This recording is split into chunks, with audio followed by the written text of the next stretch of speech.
Sir అప్పుడు మనం ఒకసారి ఒక వీడియో చేసి వాయిస్ రికార్డ్ చేసి దానికి పెట్టినాం కదా సార్.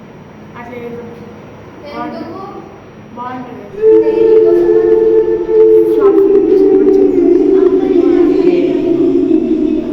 ఎడిట్ చేసి మొత్తం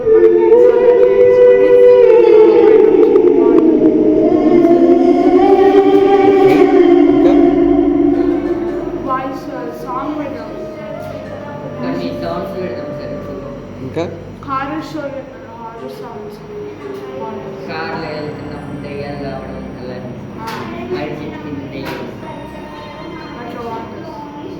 కార్లో వెళ్తుంటే దయ్యం రావాలా సడన్గా? అవును సార్. ఇంకా సడన్గా మనం డోర్ ఓపెన్ చేసేసరికి సడన్గా దయమాపోయింది. ఓకే. ఇంకా బ్లాక్ మ్యాజిక్ చేసి చాలా మంది చంపారు సార్. ఇంకా అంతేనా? You should subscribe.